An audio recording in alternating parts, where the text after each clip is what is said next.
إن الحمد لله نحمده ونستعينه ونستغفره ونعوذ بالله من شرور أنفسنا ومن سيئات أعمالنا من يهده الله فلا مضل له ومن يضلل فلا هادي له أشهد أن لا إله إلا الله وحده لا شريك له وأشهد أن محمدا عبده ورسوله صلى الله عليه وسلم يا أيها الذين آمنوا اتقوا الله حق تقاته ولا تموتن إلا وأنتم مسلمون يا أيها الناس اتقوا ربكم الذي خلقكم من نفس واحدة وخلق منها زوجها وبث منهما رجالا كثيرا ونساء واتقوا الله الذي تساءلون به والأرحام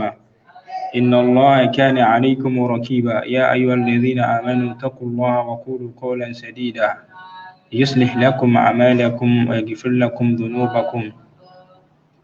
ومن يطع الله ورسوله فقد فاز فوزا عظيما أما بعد فإن أصدق الحديث كتاب الله وخير الهدي هدي محمد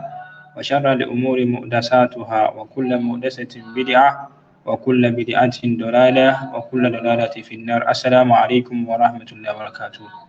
نعم. قبل أبدأ شيئا هنا أريد الاستئذان من شخص الذي وجدته في هذه الجلسة أو في هذا المجلس يشتغل بشيء أريد أن أسأله شيئا أنا آتي. Sorry. Hope I'm not disturbing.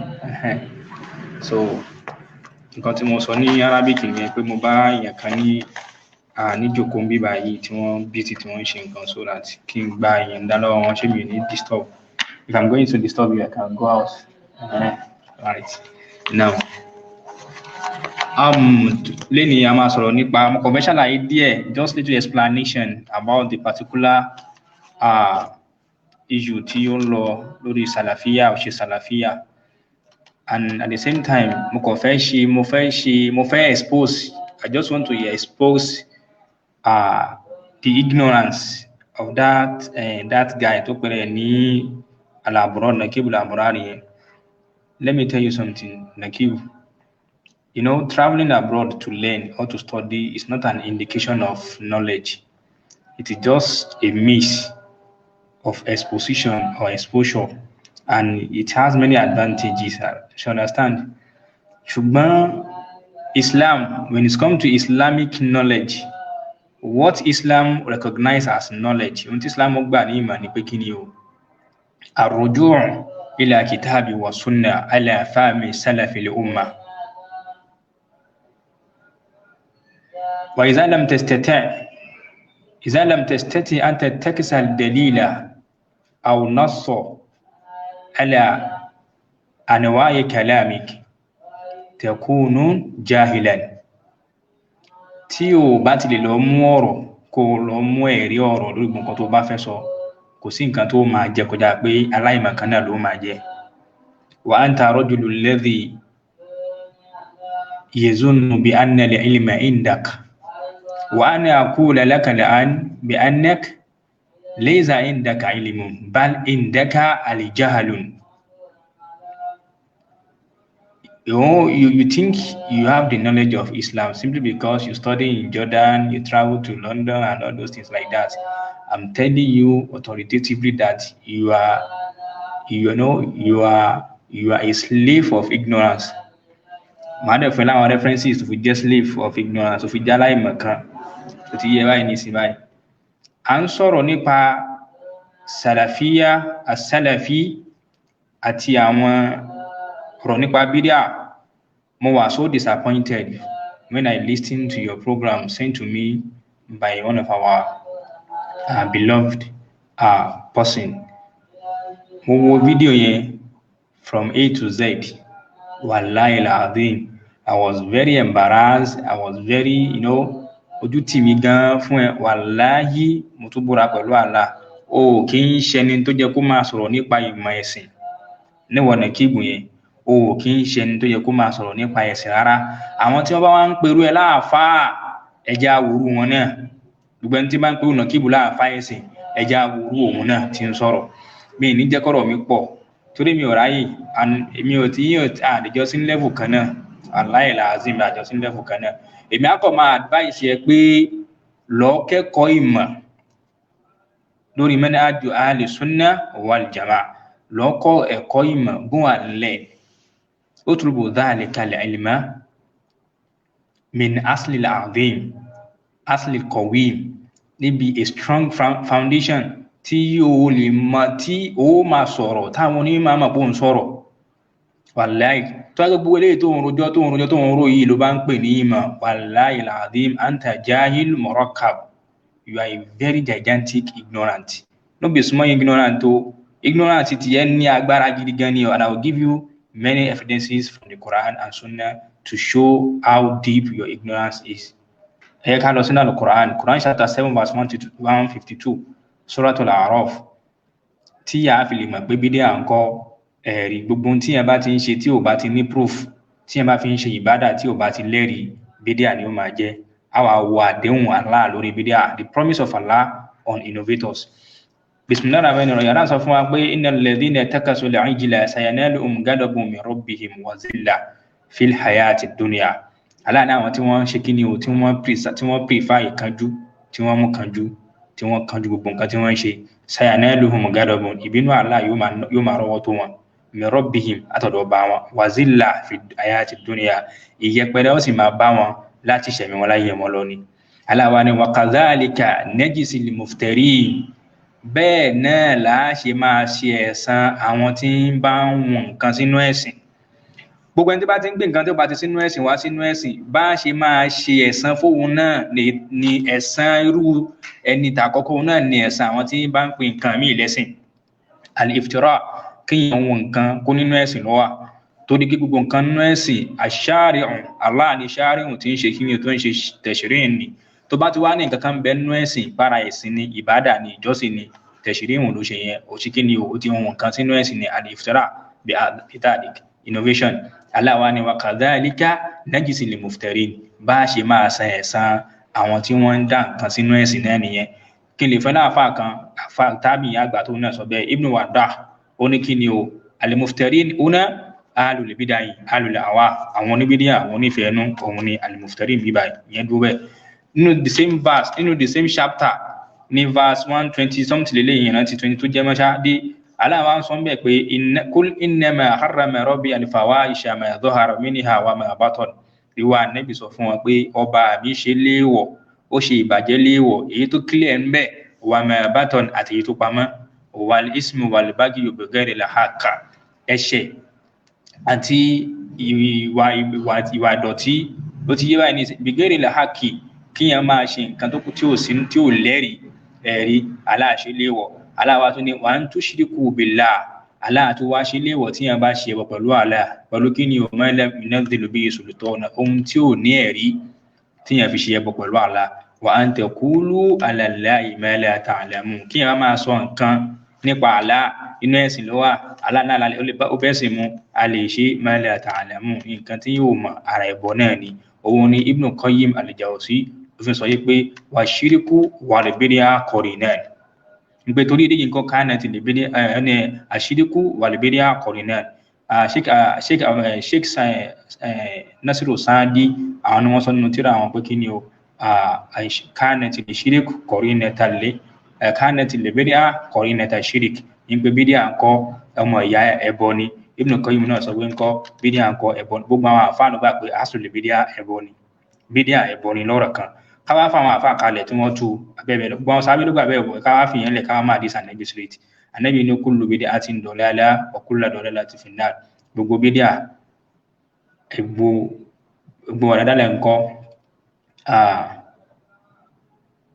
gbogbo àdádálẹ̀ ńkọ́ àánú ni, gbogbo àánú ńkọ́ inú náà ni gbogbo ẹ̀ ṣe kí ni gbogbo ẹ̀ ń lọ. Mo ń rush torí àsìkò ìṣáì máa tó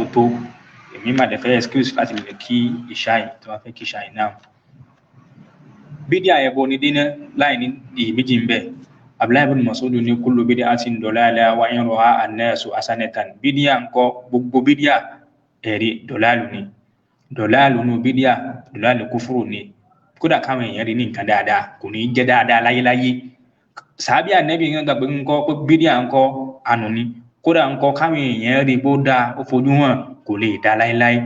Nàkíbù wá bẹ̀rẹ̀ ẹjọ́ wẹ́wẹ́ títí ẹ̀ nípa pé àwọn sàlàfíyà òun náà rí fáà sí Sheikh Rabi òun rí fáà sí Sheikh Aman Al-Jami nípa àwọn ní 1990 tí wọ́n sọ pé wọ́n exist lóòótọ́ pé àwọn ni wọ́n gbé àwọn òrùlé tí ò sí inú ẹ̀sìn wá láyé ànẹ́bì. Nǹkan tí yẹn bá sọ nǹkan fà lójú ànẹ́bì tí nǹkan yẹn ò bá bẹ́sìn mu tó bá kù díẹ̀ káàtó tí ò bẹ́sìn mu lẹ́sẹ̀kẹsẹ̀ l'Ànábì máa kọ́. Ìdákẹ́jẹ́jẹ́ ànẹ́bì lórí nǹkan tó bá dákẹ́jẹ́jẹ́ lórí tó bá sọ fún lójú ẹ̀ tó bá dákẹ́ nǹkan yẹn ó di súnà. Ó já sí pé permissibility ànẹ́bì ká ànẹ́bì kó sọ̀rọ̀ ohun tó ṣe níṣẹ́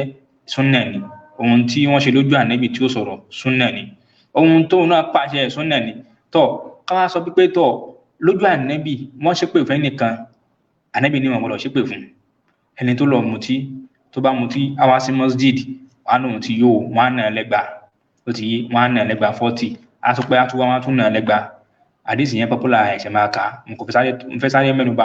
àwọn references fún ilé ìjìn tó máa lọ ni. Now ó wá sọ ẹnìkan jẹ́ kan náà àwọn sábà ló wá ní pé ló bá láàánú ẹ̀ pé ọdẹ náà wọ ọdẹ mu tí wọ́n dẹ̀ náà kò dẹ̀ sú ẹ ló bá ṣépè fẹ́ nìkan ànábì bá sọ fún pé kọ́ látẹ̀lẹ̀ àdùnkù má ṣépè fún ẹ mú bẹ̀yẹn dání o. Ànábì kọ̀ pé ká má ṣépè fẹ́ nìkan tó dígé ní fa innahu yuhibbullaha wa rasulahu ó nífẹ̀ẹ́ Allah ó nífẹ̀ẹ́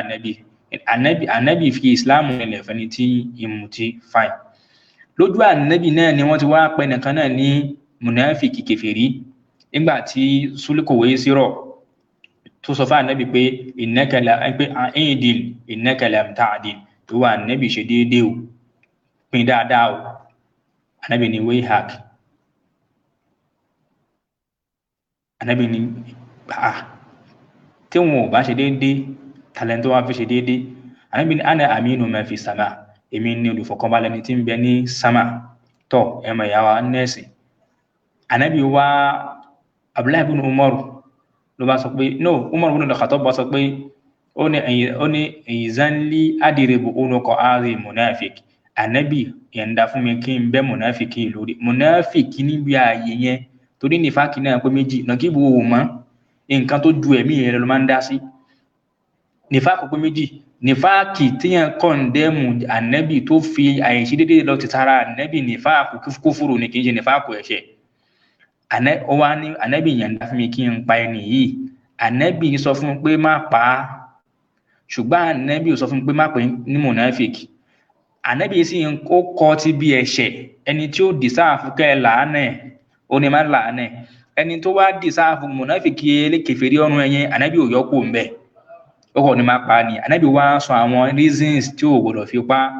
pé kí ni o nípa àwọn torí pé wọ́n ṣe bẹ̀rẹ̀ dáwà ńgbà náà ni àwọn èyí tí wọ́n gbọ́ nǹkan yẹ wá ní ànábì tí ń pa àwọn sàábì rẹ̀. Nínú àdìsí mi ànábì ní yakhruju min dini hadha àwọn èèyàn kó máa jáde látara ìdí eléyìí. Àwọn èèyàn tí ó máa jáde yìí yaqra'una al-kitaba Qur'ana wọ́n máa ka al-Qur'an la yari ànábì ní wọ́n máa ka al-Qur'an la yari la yujawiz tarakiyahum al-Qur'an tí wọ́n máa ka yìí nǹkan kò ní kọjá ọrùn wọn kíkà al-Qur'an wọn ò ní lọ sọ́mọ̀ kò ní ládá. Àwọn kàwárìjì ni ànábì ń rí fáà sí o àwọn the first sect in Islam àwọn kàwárìjì nìyẹn. Àwọn kàwárìjì yìí ìwọ Nàkíbù sọ pé yẹn man qala la ilaha illallah mukhlisan dakhala al-janna ṣé mukhlisu ìkìláàsù tí wọ́n wá lọ ń tú ìkìláàsì gírámà ẹni tó lọ sí Jordan lọ study kí èmi kan máa ń mi kí máa ń fẹ́ wo ọ̀rọ̀ ẹ tó dé bọ́ ọ̀rọ̀ ẹ wasting of time ni. Níjọ́ tí mo ti yà sí ẹbí ẹ̀mí jìnnà nǹkan tó kọ̀ mí pé start ẹ̀ fi léyìí akọ̀ máa fàyàn sẹ́yìn ni ọ̀rẹ́ pọ́nù ẹ̀ jìn gan ó wọ́ọ̀sì gan. So àwọn aráyè mọ̀kan bíi titi ẹ̀ táwọn ògbọ́n kankan yẹn ni wọ́n máa ń perú ẹ̀ láàfà ó ti báyìí ní ìsìn báyìí mi ń bá máa ní iṣu pẹ̀lú ẹ mọ́ o torí mo rí pé àìmọ̀kan yẹn pọ̀ máa kọ̀ fún ẹgbẹ́ ni máa fún ẹgbẹ́ báyìí mo wí kíyàn fún búrẹ́dì báyìí kíyàn wá jùlẹ̀ torí kò sí nǹkan kan lára ẹ níbi ìmọ̀ ẹ̀sìn rárá ojú ẹ gan ò tó tíra nǹkan kan ò yẹ ó kàn mú lórí ó kàn tún gírámà lọ ní. Ìkìláàsì tí wọ́n sọ ń bí ṣé ìbídíà máa ń wọnú ọ̀rọ̀ èèyàn kó tún ní ìkìláàsì mọ́ kí wọn náà ń fi ìkìláàsì ṣe bídíà ba'da qiyamil hujja tán ìkíní yìí ò dá kò bẹ́sìn mú ànábì ní àgbọ̀dọ̀ ṣe kò sínú ẹ̀sìn ṣé ìkìláàsì wa ń bẹ fẹ́ni tó ń fi ìfẹ́ inú ṣe bàdà. Àwọn kàwárìjì wọ́n ka al-Qur'an àwọn kàwárìjì wọ́n kírun àwọn kàwárìjì wọ́n lọ Mọ́kà àwọn kàwárìjì wọ́n yọ zaka àwọn kàwárìjì wọ́n ṣe umra síbẹ̀síbẹ̀ náà gbogbo ohun tí wọ́n ń ṣe yìí náà àwọn kàwárìjì ń ṣe la ilaha illallah. ọ̀nà nàkíbù yìí jìn gan wallahi alazim, ọ̀nà nàkíbù yìí jìn o. àwọn kàwárìjì ń ṣe la ilaha illallah, ànábì sì dájọ́ kèfèrí fún wọn. ó ní pẹ̀lú gbogbo ìbádà wọn yìí, ànábì tó sọ fáwọn sàhábà pé ìbádà yìí sàhábà yìí yóò kéré sí ìbádà wọn. ohun táwọn ènìyàn yóò máa ṣe ní nǹkan dáadáa tẹ́ pé ní nǹkan rẹ̀ ní nǹkan ìjọsìn, táwọn sàhábà gan tún kéré sí títí wọn. ó wá ní síbẹ̀síbẹ̀ ńkọ́ yakhrujuna minal islam yakhrujuna minad din kama yakhruju as-samu minar ramiyya. ànábì ní ṣùgbọ́n gbogbo ohun tó wá ń ṣe yìí náà àti mẹ́kà wọn àti umura wọn àti hajj wọn àti sadaka wọn zaka wọn àti sadaka gbogbo ẹ̀ ńkọ́, ànábì ní síbẹ̀síbẹ̀ ni wọ́n ti jáde kó nù islam. inú Sahihu Muslim ànábì ní summa la ta'udun, wọn tún wọnú islam mọ́, wọ́n jáde báyìí wọ́n dẹ̀mọ́jà nẹ́mẹ́ ni. àwọn tí ń ṣe kìláàsì ni ṣáwọn kàwárìjì ń pabì fóòṣà, ṣáwọn kàwárìjì ń paná fún fani, ṣáwọn kàwárìjì ń forí balẹ̀ kíyàn ni, ṣáwọn kàwárìjì jẹ́ ń forí balẹ̀ fún nǹkan ni. tó wá jẹ́ pé ẹlẹ́bọ lọ́dọ̀ títí ẹni tí ń bá ń jóògùn tí ń bọ òòṣà nìkan lẹ́bọ. ó wá àkíyèsí bàbá Gbádébọ̀ Rájí ń títí ẹ̀ tí àbá sọ pé bàbá yẹn sọ ní títí ẹ̀ pé àwọn tẹ̀bílíìgì wọ́n ń ṣe la ilaha illallah, pé la ilaha illallah àwọn òwúlò, pé ṣé Fíráúnà náà ò ṣe la ilaha illallah ni.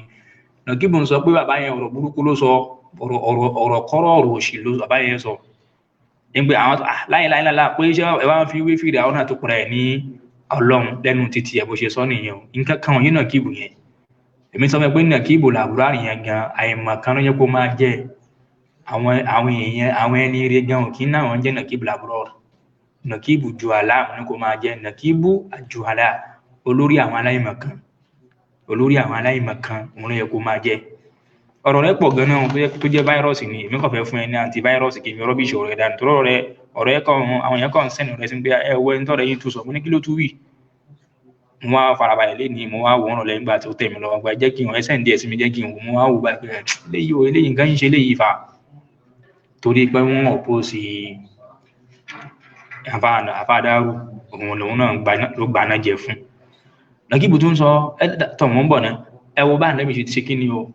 bó ṣe ṣe ìdájọ́ àwọn kàwárìjì tí wọ́n ń kírun, tí wọ́n ń gba àwẹ̀, tí wọ́n yan sàká, tí wọ́n ṣe gbogbo iṣẹ́ olóore tí bá dá àwọn sàábé gan tó bá dá wọn tó ń ṣe la ilaha illallah o. ànábì ní wọ́n á tún ní irùngbọ̀n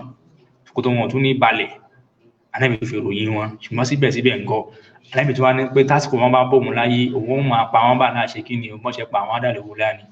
àwọn ní àwọn adàlẹ̀wò láàní báwọn kèfèrí ni wọ́n, àwọn ọ̀tá Allah ni wọ́n.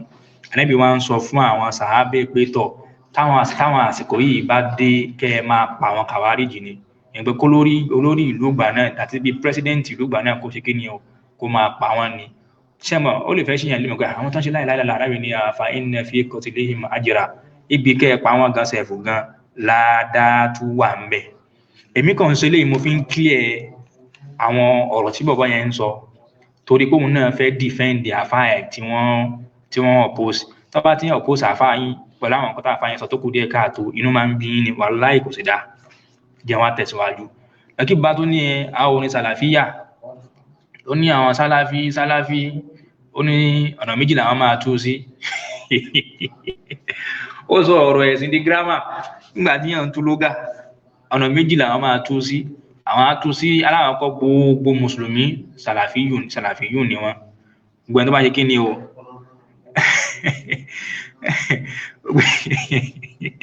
ó ní gbogbo ẹni tó bá jẹ́ mùsùlùmí sàlàfíyùn ni wọ́n. tọ́ ó wá ní àwọn sálàfí ẹlẹ́ẹ̀kejì ní àwọn sàábé ànábì. àwọn kan náà jẹ́ n ṣàlàyé fún wọn, ṣorí ànábì ní khairu qarni summa yalunahu century tó fi ń lóore jù ní century wọn ànábì, lẹ́yìn náà century tó tẹ̀lé followed by the next century, that is 3 century. ṣọ́ra àwọn century yẹn yẹ́nì kọ́rùnù tó fi ń lọ́lá jù nìyẹn. gbogbo aláwọ̀ pé tọ́ àwọn kọ́rùnù yẹn ni àwọn tó ń jẹ́ sálàfí ni kí ni o, àwọn kọ́rùnù mẹ́tẹ̀ẹ̀ta yẹn ni sálàfí pẹ̀lú àdíyèsí tí wọ́n ní ẹ̀ka tá à ń nẹ́bi sọ fún Fatima rẹ̀ yẹn pé tọ́ ní màánà sálàfù lákà tọ́ àwọn kọ́rínù tí ń jẹ́ sálàfí nìyẹn. Gbogbo èèyàn tó kù tí bá ń ṣe nǹkan wọ́n máa ń sọ pé kí ni o ala manhaji sálàfí salihin, lórí manhaju sálàfù àwọn sálàfù rẹ̀ ni wọ́n máa ń sọ. Ṣùgbọ́n gbogbo mùsùlùmí o ò lè jẹ́ mùsùlùmí tó o bá ní o fẹ́ jẹ́ mùsùlùmí tí o ò bá lo manhaju àwọn sálàfù ẹ̀rí àwọn sàhábà ni, kò sí manhaju tó mi tó fẹ́ lò mọ́. So gbogbo tó ń sọ pé yẹn gbogbo ẹni bá ti jẹ́ mùsùlùmí, torí pé ìwọ lọ́dọ̀ títí ẹ gbogbo ẹni tí bá ti ń ṣe la ilaha illallah kò bá kó sí bídíà kò bá kó sí kúfúrú ó ti yé ẹ̀rí lọ́dọ̀ títí ẹ mùsùlùmí ni. So irú wọn yẹn náà wọn lè jẹ́ sálàfù. Àwọn tí ń jẹ́ sálàfù gangan òun ni kọ́nù mẹ́tẹ̀ẹ̀ta tá Ànábì sọ yẹn tá Ànábì list yẹn tí kò tiẹ̀ dàrú rárá. Àwọn tó wá tẹ̀lé àwọn tí wá ń lo manhaju wọn tó bá ń lo àgbọ́yé wọn fi ṣe ẹ̀sìn, àwọn ní máa ń gbé kí ni o ala manhaji sálàfí salih, àwọn tó wà lórí manhaju sálàfù tí àwọn sálàfù à ń pè àwọn sàhábì Ànábì Muhammad àwọn ni wọ́n ń sọ. Kì í ṣe pé gbogbo èèyàn ní sálàfí tí bá ti ṣe la ilaha illallah ìyẹn dúró bẹ́ẹ̀. Ó wá sọ pé tọ̀ nípa pé Nàkíbù tún máa ọ̀rọ̀ kan ó play fídíò kan náà, fídíò yẹn náà òun ló mọ tó ń kà ń bẹ̀. Ó bọ́ sórí àwọn tẹ̀blíìgì ó ní ẹ̀ kí ń ṣe ìsọ́ọ̀fù àwọn sàlàfíà yẹn pé mentality yẹn 1990 yẹn ni wọ́n gbé wá lóòótọ́, àwọn kan ni wọ́n gbé ìròrí yẹn sí wọn lórí. Àwọn Sheikh Rabi tí Baba Daru ń sọ yẹn Imran Eleha àti ń sọ òun lòun náà ń tẹnu mọ́ ó wá ní òun fẹ́ fún aláwọ̀ àfáà mẹ́ta Sheikh Abdulaziz Bin Baz, Salih Usaimi tó ń ka tírà ẹ̀ tí ò yẹ ibi tí Salih Usaimi ló kà lórí fídíò ló mọ tí ń wí yẹn. Padà jẹ́ kí ó wá ní àwọn tẹ̀blíìgì ẹni tẹ̀blíìgì pé ó wá ń bú Baba Sharafu pé ọ̀rọ̀ burúkú ni Baba Sharafu sọ ní mẹ́ta ìpá àfá àwọn àbáyẹn pé àfá àwọn ni wọ́n ń gbé, ṣùgbọ́n láti bí oṣù mélòó kan náà wọ́n ti rán nǹkan tí ó kàn wọ́n. Ó wá bọ́ sórí tẹ̀blíìgì tọ̀ jẹ́ kí n fẹ́ lọ́rọ̀ Bin Baz tó ka àwọn tẹ̀blíìgì máa wọn fírikọ̀ tí ó wọ̀ náà. Nǹkan kan yẹ o nǹkan tó dẹ̀ tó òun ló ń pe ara ẹ ojú ọ̀rẹ́ tó tíra ojú ò tó nǹkan kan. Tí a bá lọ wo tíra kan tiẹ̀ wà tó easy ẹ wo tíra Risalatun ila Muntazami fi Jama'atil Ikhwanil Muslimin ẹ̀rí lórí àwọn Jama'atil Ikhwanil Muslimin ni wọ́n kó gbogbo àwọn ọ̀rọ̀ àwọn àfáàyàn wọ́n ṣá díẹ̀ síbẹ̀. So Abul Hasan Ali bin Ahmad Ar-Razihi lórúkọ àfáà náà, orúkọ àwọn àfáà tó wá kó síbí tó kó fatiwa wọn síbí nípa Jama'atil Ikhwanil nìkan ó kó Bin Baz, Sheikh Albani, Sheikh Al-Wadi, Sheikh Salih Usaimi, Abul Fawzan, Lajnatu Da'ima, Al-Abbad, Salih Al-Sheikh Al-Jalimi, Rabi Al-Madkhali kò ní láì Sheikh Rabi náà, Zaid Al-Madkhali, Al-Najmi, Al-Jami, Al-Ghadiyan, Bakr Abu Zaid, Ahmad Al-Ansari, Ahmad Shakir wa ghayruhum ó kó gbogbo wọn sí inú tíra yìí torí Ikhwani nìkan. Ó á mú ọ̀rọ̀ Bin Baz wá tí wọ́n bèèrè lọ́wọ́ Bin Baz nípa àwọn jama tẹ̀blíìgì àtàwọn Ikhwani ní mùsùlùmí. Tọ́ nígbà tí wọ́n bèèrè lọ́wọ́ Sheikh wá ń dá wọn lóhùn nípa pé fàájà àbọ̀rẹ́ mọ̀wòlá ó ní Sheikh ní àti tẹ̀blíìgì o àti jama Ikhwani ní mùsùlùmí ni o jẹ́ nǹkan àbẹ̀rẹ̀ yẹn fún ẹ̀gán kó lè bá mọ̀. Bàtà ọmọ àdìsí sataftariqu ummati ala 73 firqa kulluha fi an-nar illa wahida ẹni oníbẹ̀rẹ̀ yẹn mọ́ àdìsí yẹn wá. Ó wá ní fahal jama'atu at-tabligh ala ma indahu min shirkiyat wa bid'ah. Àwọn jama at-tabligh àwọn nǹkan tí ń bẹ náà kídà àwọn tó ń bẹ lọ́dọ̀ wọn níbi ẹbọ àtàwọn bídíà ó ní wa jama'atul ikhwanil muslimin ala ma indahu min ta'assubi wa shakki lil asa ala wulati al-amr. Ohun tí ń bẹ lọ́dọ̀ tí wọn náà nípa kíni nípa ẹgbẹ́ àti àwọn ìtakò olórí ó ti wá nísìn àtàní ní firqatani tadkhulani fi firqatil halika ṣáwọn fírikọ̀ méjèèjì yìí ṣé wọ́n wọ inú àwọn jama tí wọ́n parẹ́ pẹ̀lú àdìsí tó níbẹ̀rẹ̀ yẹn ti kàlẹ́ kan àwọn tí wọ́n wọnú náà nù ní. Tọ́ Sheikh Abdulaziz Bin Baz wá fèsì ń bọ̀ náà jẹ́ kí n lọ ta náà torí àwọn tó fẹ́ kí àwọn mùkímù tó máa kí ṣáì káwà mọ̀sáfẹ́ lọ àwọn àti kí tiwa ń tiwa ọ̀ tó máa disturb.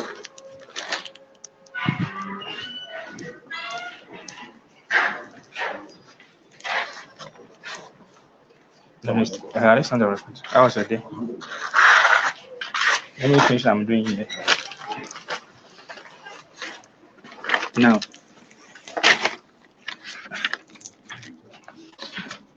oníbèrè yẹn máa ń béèrè lọ́wọ́ wọn pé tọ̀ ṣáwọn jàmáà tẹ̀bílíìgì yẹn ń kọ́ pé pẹ̀lú àdíìsì tó ń kalẹ̀ kan pánẹ́bì ni oníṣọ́ wà nínú àwọn ìran ìjọ tánẹ́bì náà máa wọ náà yẹn. Fàájábà rahimahullah Sheikh Bin Baz bá fèsì wọ́n ní tadkhulu fil isnatayni wa sab'in àwọn méjèèjì yẹn ń kọ́ wọn á wọnú 72 yẹn torí ànábì ní ìjọ wọn á pín sí 73 ó ní 72 ọmọ náà ní gbogbo wọn àyàfẹ́yẹ kan ṣéèkì ní wa man khalafa akidata ahli sunna wal jama'a dakala fil isnatayni wa sab'in àwọn anybody tó bá fi lè wá khalafa manhaju ahli sunna wal jama'a mọ́nìjà àwọn sàábí ànábì ó ti yé manhaju ànábì lórí àgbọ́yé àwọn sàábí ànábì òun náà wọnú 72 yẹn tí wọ́n wọ̀ náà al-muradu bi qawlihi torí èròǹgbà táwọn sọ pé ummati ay ummati al-ijaba ẹni pé ummati tá ànábì ń sọ pé ní àwọn ìjọ òun tó jẹ́ pé òun ay istajabu lillah wa za'aru ittiba'ahum la salasa wa sab'ina firqa an-najiya as-salima allati atba'atuhu wastaqamat ala dinihi wa isnatani wa sab'un firqa fihimul kafir àwọn 72 tó wà tá ń sọ yẹn fihimul kafir kèfèrí máa bẹ nínú wọn wà fihimul asi ẹlẹ́ṣẹ̀ náà máa bẹ nínú wọn ṣe ẹlẹ́ṣẹ̀ yìí wà gbé sábẹ́ tátànà ṣíyà ni ṣùgbọ́n kò ní jẹ́ oní ìsìbíyà ẹlẹ́ṣẹ̀ kan ìsìbíyà etíyé kò bá ẹ̀ṣẹ̀ lọ ó ti yé báyìí ní ìsìnbáyìí tọ́ wà fihimul mubtadi' àwọn oníbídíà ńkọ́ àwọn náà máa bẹ nínú wọn al-mubtadi' aksa tọ́ ṣéèkì sọ̀rọ̀ yẹn bẹ́ẹ̀ yẹn ẹ̀kọ́rọ̀ yẹn fẹ́ pín sí méjì báyẹn oníbèrè yẹn tó wá béèrè pé ó ní yàání àti ìsìn nǹkan tí mò ń béèrè lọ́wọ́ yín ni pé àtàní al-firqatani min dimni isnatayni wa sab'in aláwọn tẹ̀bùlíìgì àti ìkìwánù mùsùlùmí tí mò ń béèrè tí wọ́n ń bẹ nínú kí ni o àwọn 72 tí ó jọ mọ́ náà bóun bá sì ní naam min dimni isnatayni wa sab'in ó ń bẹnu wọn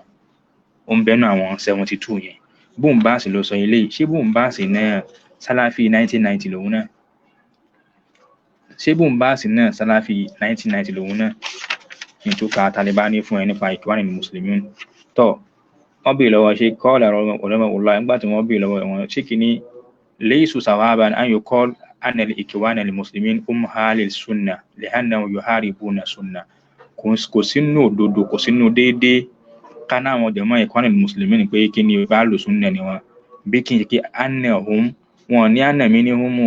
ó ti yé annahum yuharibuna sunnah àkídà àwọn ìṣesí wọn kọ́ wọn gbógun ti sunnah Ànábì ni lọ wọ̀rọ̀ yẹn nínú kí ni Mujallatul Mujalla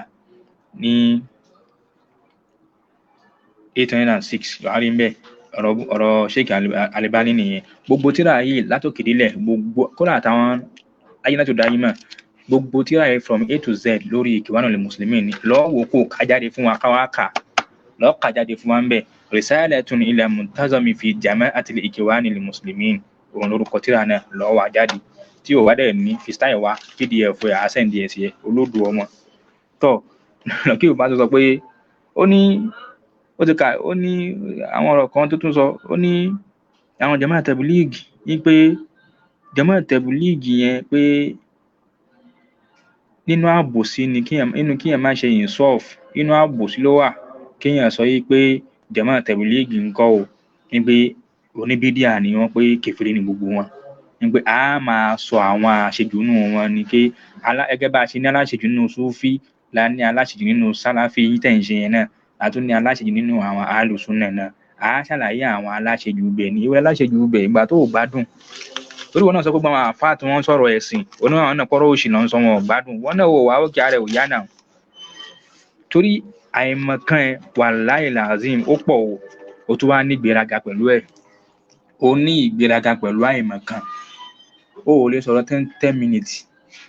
lójú irú àwa yìí ó lè sọ̀rọ̀ 10 minutes táwọn ọ̀dọ́ ẹ̀ báyìí tí ó máa spark àwọn ọ̀dọ́ ẹ̀ báyìí á kàn máa spark báyìí ni pé eléyìí ò tiẹ̀ kí ó rárá ni ó dẹ̀ ń claim pé ó ṣe ṣẹ̀ríà ìwọ tó ṣe ṣẹ̀ríà tó mọ̀ bídíà ó ṣe ṣẹ̀ríà ó mọ̀ bídíà ó lágbọ̀n bídíà ó ní nínú insaf ni kò sínú insaf kára fá ṣàlàyé yẹn kẹ́ wá condemn yẹn totally kẹ́ má máa sọ dáadáa tí bá wọn tẹ́ ń dìfẹ́ǹdì àti Murana àfáà rẹ̀ tó ń dìfẹ́ǹdì tí bá àkídà àwọn Salman Auda àwọn Safarul Awali àwọn Abu Hassan Maharibi àwọn Sayyid Qutb Asambana àwọn Kordowi ebi wọn náà láláṣẹ ẹni tó wà pòsì Kordowi Nàìjíríà mi ìyẹn so àwọn nǹkan tó fi tó àwọn evidences pọ̀ gan tó ṣọ̀pọ̀ gbogbo yẹn ẹ̀ gbádùn náà ẹ̀ gbádùn lákìdá tí wọ́n sọ nìyẹn ẹ̀ gbádùn lákìdá aburú ibẹ̀ ni pé àníwá nìyẹn òun á máa expose àwọn Salafi ni àwọn á máa expose wọn ní dákẹ́ wọ́n tó fẹ́ ṣe ẹlẹ́yà èmi ò sọ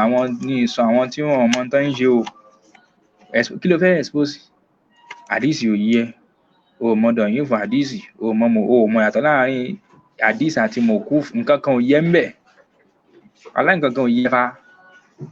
àkọsàyẹ mú tíra sáré jọ́ọ̀tì òun rojọ́ lọ́nu níbo nìyẹn wà àwọn yẹn ti gbọ́ nǹkan yẹn kọjá gbogbo yẹn ó wá nítọ̀ ẹ wá máa sọ̀rọ̀ àwọn àfáà ẹ máa sọ apá nìkan níbi díà ní ẹ tiẹ̀ wá ní sọ dáadáa ẹnìyẹn rárá tọ́ torí àsìkò wọ́n kó àwọn ọ̀rọ̀ àwọn àfáìsì wá sínú tíra yìí náà Sheikh Robin ló kọ tíra yìí ó lè máa bí ẹnu báyẹn o ṣùgbọ́n ọ̀rọ̀ wọn kọ́ mo fẹ́ kà fún wọn torí ẹ̀fẹ́ láìka wọn al-mahajjatul bayda fi himayati sunnati al-mara min zallati alil aqata'i wa zayg alil awa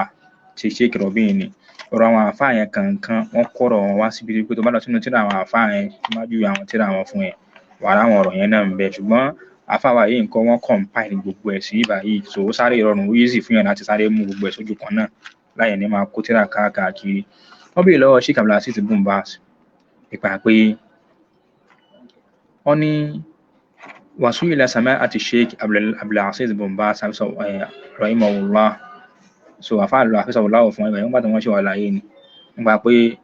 binisbati li manhaj sunnah níbàámu sí manhaj al-sunnah fi naqdi al-bid'ah nípa kí wọ́n refute oníbídíà wa kutubihim àti tíra ẹ̀ hal min al-wajib zikru ma'asinihim wa masawihim am faqat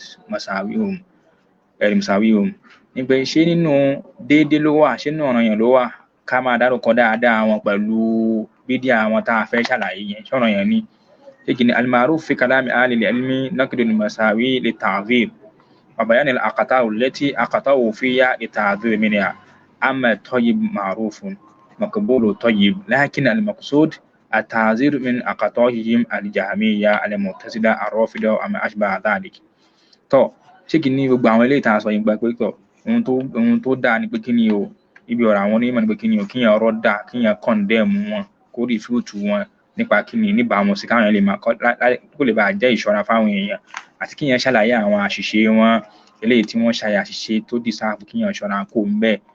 ó ti yé so eléyìí ló dà tó clear tí I endorse tó ẹ wá ní gẹ́gẹ́ bí àṣìṣe kíni o torí kátàwó lè máa wọ ẹ̀rí kátàwó ni wọ́n lò ṣé jàmíyà kátàwó Quran makaluk Mu'tazila Rafida Shia wàá ṣe máa zálẹ́ka ìbára ló kátàwó pé yẹn ṣe bí kátàwó lásán níbẹ̀ yẹn ó gbọ́ kí ó yẹ àkídà ò yẹ ni o ṣé kí ni fáyidà àtìlẹ̀ hajjá ila bayani ma indahu min haqqi yubayyan ṣé kí wàá ní ṣùgbọ́n tí hajjá tí bùkátà bá gbé wa lọ síbi kákọ́ ṣàlàyé nǹkan kan lọ́dọ̀ wọn tó jẹ́ nǹkan òdodo nígbà pé àfáà yẹn bó ṣe wà yẹn àìmọye àfọ oníbídíà tóun náà tó máa rọ́dọ̀ oníbídíà ó ti yé báyìí ní sí báyìí so tí bùkátà bá wá wà ráǹtì kádárúkọ nǹkan kan tí ń bẹ lọ́dọ̀ ẹ̀ níbi ìwọ̀ àbí níbi òdodo kan Yorùbá yanu kí wọ́n ṣàlàyé ẹ̀ gbàgbà àfáà yìí o kódà ẹnu ẹ̀ mú ó mọ ọ̀rọ̀ sọ ọ̀rọ̀ dá sí i láwọn ẹ̀rí kódà ó lówó kódà ó tún máa ń tọrẹ tí máa ń fààyàn lóúnjẹ nínú Ramadan ó ti yé ṣùgbọ́n ohun tí wọ́n ń ṣe yìí náà nǹkan wàláhì ń bọ̀ sàárè wàláhì ń kúnlẹ̀ kiri wàláhì ń ṣètàbárùkù wàláhì kò gbàpá là ń bẹ́ ń sámà ó ti yé tí bùkátà bá tí hájà bá gbé wa lọ síbẹ̀ ni kì í ṣe nǹkan tí yẹn máa ń sọ ó ti yé kì í ṣe nǹkan tí yẹn máa ń sọ ṣùgbọ́n tí bùkátà bá kọ́ gbé wa lọ bẹ̀ tí necessity bá request fún ṣéèkì wá ní wa yatasa'ala sa'il nígbà tó ní béèrè wá béèrè pé maza indahu min al-haqq, kí ni nǹkan tí ń bẹ lọ́dọ̀ ẹ̀ ní lódodo ní ìwọ tá a fẹ́ sọ. maza wafaqu fihi ahlu sunnah, ṣéèkì kí là àwọn ahlu sunnah gbọ́yé nípa bẹ́ẹ̀, kí la fẹ́ sọ ń pa ẹ̀ tó jẹ́ nǹkan òdodo wà lè mọ sórí ya'lamu dhalik, ẹni tí ń béèrè gan mọ nǹkan yìí. so yorùbá yìí ṣàlàyé ẹ̀. ṣéèkì ní lakin al-maqsud al-a'zam wal-muhim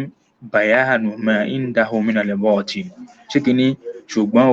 ohun tá a ṣàkólé kan ẹ̀ jù, nǹkan tó tóbi jù tá a fẹ́ al-muhim tó necessary tá a fẹ́ gbọ́, bayanu ma indahum min al-batil, àlàyé nǹkan tí ń bẹ lọ́dọ̀ wọn láburú wọn ní àìdá wọn la fẹ́ gbọ́. ó ti yé ẹ̀rí lìyá ziruhu as-sa'il, kẹ́ni tó béèrè ń pa wọn kó lè ṣe kí ni o, kó lè bá máa ṣọ́ra fún un. wala alla yamila ilayhim, kó lè ṣe kí ni o, kó máa ṣe kí ni o, kó bá máa lọ kó sí nǹkan yẹn. so ohun tá a fẹ́ kó o máa sọ fún wa nípa àwọn oníbídíà, nípa àwọn tí wọ́n ti yáwọ́ ni pé kí ni àìdá wọn la fẹ́ gbọ́, àìdá wọn ni a fẹ́ gbọ́. tọ́ ẹ̀rí fasa'ala wa akir, wọ́n tún béèrè lọ́wọ́ Ibn Baz lẹ́yìn náà pé fi unasun yujibuna al-muwazana, àwọn nàkíbù nìyẹn, nígbà àwọn èèyàn kan ń bẹ ń tiwọn, àwọn Imran Eleha, àwọn èèyàn kan ń bẹ ń tiwọn, àwọn ṣe ká máa mẹ́jọ dáadáa oníbídíà tá a fẹ́ sọ̀rọ̀ ẹ̀, ẹni tó ti yáwọ́, àwọn mẹ́jọ ẹ̀ pé tọ̀ ẹ sọ dáadáa tó ṣe náà, ẹ má ṣàbúrú ẹ̀ nìkan. annaka idhan taqaddata mubtadi'an, tó o bá fẹ́ nákídù oníbídíà bíbídíà àti pẹ̀lú bídíà ẹ̀, litu'adhdhira an-nas minhu, láti lè bá aṣọ àwọn èèyàn lára kó lọ́dọ̀ ẹ̀. yajibu an tudhakkira hasanati aw tazkura hasanati hatta la taslimahu, pé ọ̀rọ̀ yẹn ni kó dárúkọ dáadáa ẹ̀ náà, kó má bàa ṣe kí ni o, kó má bàa ṣàbòsí fún àwọn kan máa ń sọ bẹ́ẹ̀, àwọn oníbídíà ni máa ń sọ bẹ́ẹ̀ o. Ibn Baz tí náà kí bòun kóòtì ẹ̀gbọ́n tí Ibn Baz sọ, Ibn Baz ní rárá o, a gbọ́dọ̀ ṣe kí ni o, a gbọ́dọ̀ máa dárúkọ dáadáa rẹ̀ o. ma huwa bilazim, kì í ṣọ̀ranyàn, ma huwa bilazim, kì í ṣọ̀ranyàn, a gbọ́dọ̀ ṣe. wàlẹ̀ áza ìzá qara'ta kutuba ahli sunnah, ṣé kí ni tí wọ́n gan bá lọ ka tírà àwọn ahli sunnah, ẹ̀rí nàkíbù ọ̀nà rẹ̀ jìn, wajadta al-murada at-ta'zir, ó rí èròǹgbà lórí nǹkan tá a fẹ́, èròǹgbà ta'ziru wa yẹn. ikra fi kutubil Bukhari, lọ ka tírà Imam al-Bukhari, tó bá rí tó bá yan ní bídíà, kálíkù af'al al-ibad, lọ́wọ́ wo tírà ni wò, ó lè rí ibi tí Bukhari ti yan ní bídíà. fi kitabil adab fi sahih, kitabu sunnah, lọ́wọ́ àwọn tírà kitabu sunnah li Abdullah ibn Ahmad. nàkíbù tó bá lọ wo tírà yìí láyé rẹ̀, ó ní sọ pé ká máa yan ní bídíà, ká máa sọ̀rọ̀ ní bídíà. kitabu tawhid li Ibn Usayma, lọ́wọ́ raddu Usman ibn Sa'id ad-Darimi ala ahli al-bid'ah, lọ́wọ́ tírà raddu Usman ibn Sa'id ad-Darimi lórí àwọn oníbídíà. ó lè rí bí táwọn ahlu sunnah ti ń dárúkọ dáadáa oníbídíà. àkídà tí wà àtàrí Imran ń lò nàkíbù, àkídà tẹ́ ń lò gbogbo àyín Nuratu láyà kò tẹ́ kóra yín papọ̀ yẹn, orí gbogbo yín ló kú o, wallahi al-azim, ọ̀rọ̀ aláìmọ̀kan ni gbogbo yín sọ. Ibn Baz tẹ́ máa ń kó tìyẹn gan ni yín máa fi finish yín gan ní ìsìn, àdárúkọ tírà àfáà mi mà, Ibn Baz lè kà lásán lẹ́fẹ̀ẹ́ dípá kéde yín ọ̀jọ̀ra yín. ṣé Ibn Baz ní tún ju tírà fún wa yìí pé ká lọ wo tírà gbogbo àwọn ahlu sunnah tí wọ́n ṣe fún ní bídíà, a lè rí i pé wọ́n ní ọ́n dárúkọ dáadáa oníbídíà, nígbà àwọn náà dá wọ́n ń gbìyànjú. ẹ̀yin tí nǹkan ti ṣe yín tí mẹ́yìn ò tó tẹ́ gbára yín láàfáà lẹ́ máa ń sọ àwọn òṣì báyìí. ila ghairi dhalika bẹ́ẹ̀ lọ, ẹ̀rí yuwaridunahu li ta'dhir min batilihim, àwọn nǹkan tó wà ń bẹ̀ wọ́n fi ń ṣe ta'dhiru kó níbi àwọn aburú àwọn ènìyàn ni o. ma huwa al-maqsud ta'didu ma'asinihim, kì í ṣe nǹkan tá a intendi, kì í ṣe nǹkan tá a fẹ́ ni ká máa nọ́mbà dáadáa wọn. bàbá yẹn ó káwọn ọmọ kéwú gan rárá o. ṣé kí ni al-maqsud nǹkan tá a fẹ́ tá a fẹ́ derive fún bẹ́ẹ̀ ni pé kí ni àtàzírò mi bọ̀ tí lè hìm kíyàn ṣọ́ wọn lára pé ẹ jìnnà sẹ́ni báyìí ẹ ṣọ́ra fún ẹni báyìí ẹ ṣọ́ra fún tíra ìlà fẹ́ wọ́n máa sínú home láàkì mẹ́tàlá káwá máa dárúkọ dáadáa rẹ̀ ní ẹ̀rí kò sí ìwọ̀ kankan fún kò wúlò kò ṣàǹfààní binisbati lima káfàrọ̀ pẹ̀lú nǹkan tí wọ́n ṣe ní kúfúrú bídíà nù abẹ́ nìkan tí kò wá ní ìzà káàna ti bìdí àtò tó kàfírù tó wáyé bídíà ẹ̀ tó ṣe bídíà tó jẹ́ kèfèrí ni bídíà tó gbé kónú Islam ló bá ṣe bátọ̀ láti hasanatu gbogbo dáadáa tẹ́ ẹ rí lára ara yẹn náà ti bàjẹ́ bẹ́ẹ̀ bá kó sínú bídíà tó mọ̀ káfírọ̀ gbogbo dáadáa rẹ̀ ṣe ti bàjẹ́ wáyé ìzà káàna ti láà tó káfírù tó wáyé bídíà tó wá ṣe kì í ṣe bídíà tó ṣe kí ni o tó sọ de kúfúrú ni fàwọ́ aláàkátọ̀rin orí ewu náà ló ṣì wà ṣé kò gbé kúrò lórí dárájà ewu bídíà ẹ̀ orí ewu náà ni ó ṣì wà ó ti dáadáa ẹ̀ náà kò wúlò náà ni ìyẹn tó jẹ́ mufásikọ́ nìyẹn o falmaksud huwa bayanu al-aqta wal aglat allati yajibu al-uzur minha ẹ̀rí ohun tá a fẹ́ aims and objective wa ni pé kí ni o ká máa ṣàlàyé àwọn àgbákò wọn àwọn ẹ̀rọ wọn tí ó kù díẹ̀ káàtó táwọn àṣejù wọn eléyìí tó já sí pé àwọn èèyàn ní ká sọ káwọn èèyàn lè bá ṣọ́ra fún bóun bá sì nìyẹn tí Sheikh Albani lélẹ̀ lòun náà tẹ̀lé ó pọ̀ o tí Sheikh Albani rèé lọ́wọ́ gbogbo wọn bẹ̀ tí Sheikh Fawzani rèé ó pọ̀ àsìkò ti lọ àwọn Lajnatu Daima ọ̀hún títí wọn náà lélẹ̀ nígbà tí wọ́n bèèrè lọ́wọ́ Lajnatu Daima nígbà ẹ̀yìn Lajna ẹ̀yìn àfáà wa gbogbo wọn wọ́ṣẹ̀ pọ̀ tó àwọn Abdulaziz bóun bá sì àwọn Abdulrazak Afifi àwọn sẹ́ẹ̀tì wọn yẹn ní o ẹ̀rí tí bóun bá sì rí tí Sọ́lé Fawzan lélẹ̀ wọ́n máa kábẹ̀ fún ara rẹ̀ tí Sheikh Sọ́lé Al-Luhaidan lélẹ̀ ẹ̀rí tí Sheikh Abu Muhsin Al-Abadi tí wọ́n náà lélẹ̀ gbogbo wọn náà sọ pé tọ́ ńkọ́ ẹ̀rí ìgbà tí wọ́n bí wọn Abu Muhsin lélẹ̀ pé tọ́ tá bá ń ṣe nákìdì fún ní bídíà ìjọ náà yẹn ní kánà kan dáadáa Sheikh ní ma yajibu iza azarita min bid'ati azakarta lil bid'ah وأتبت منها فهذا هو المطلوب ولا يلزم أنك تجمع الحسنات وتذكر الحسنات إنما للإنسان أن يذكر البدعة ويعذر منها وأنه لا يغتر بها Sheikh Sọ́lé Al-Luhaidan àwọn ni wọ́n náà lọ kà fún àìjàrí dàmí láàmú àfá sálàfò bóun bá sì ti list àwọn àfá fún ẹlẹ́ẹ̀kan ó tún list àwọn ọ̀dárúkọ tíra fún ẹ̀kí lówó àwọn tíra alùsúnà wọn kì í yìn dáadáa ò ní bídíà bóun bá sì tẹ̀ ń sá sí abẹ́ ọ̀rọ̀ wọn nìyẹn so ọ̀nà kígùn yẹn tí ọ̀gẹ̀dẹ̀ ní tí yóò jẹ́ kí ẹ̀ máa yàdá sí ó wá play fídíò Sheikh Abdulaziz Ala Sheikh Abdulaziz Ala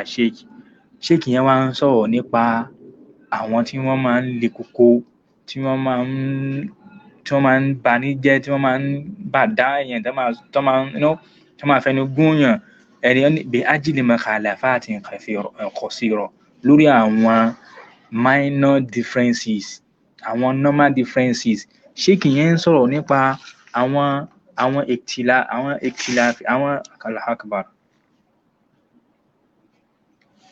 lórí àwọn ìkìláfíyà tó já sí pé normal ní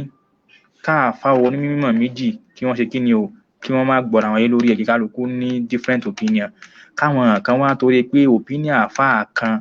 lórí ohun tó já sí pé nínú ẹ̀sìn gan pàmì tí kí kálukú náà ṣe kí ni kó dúró lórí nǹkan tó bá gbọ́yé pẹ̀lú ẹ̀rí ẹ̀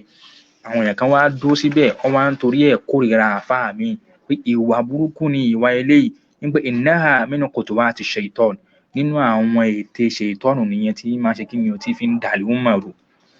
nàkíbù ohun tí ò wá yí ẹni pé kí ni ìwọ mọ̀ àdíìsì náà nàkíbù àdíìsì mélòó ló mọ̀ kí ló yẹ náà àdíìsì ìwọ ló ń ka àdíìsì ànábì dìde fókù yẹ̀wù dídé òní ló ń kà fún mi nǹkan kan yẹ náà àdíìsì o mọ̀ mọ̀nsúkù o mọ̀ násíkù àti mọ̀nsúkù o mọ̀ kò sí tó yí ẹ̀ àwọn tí ẹjọ́ ń bóbó ara yẹn tó ń jọ dúdú lẹ́jẹ̀ ń para yẹn láàfáà ǹjẹ́ wọ́n mọ̀ pé bídíà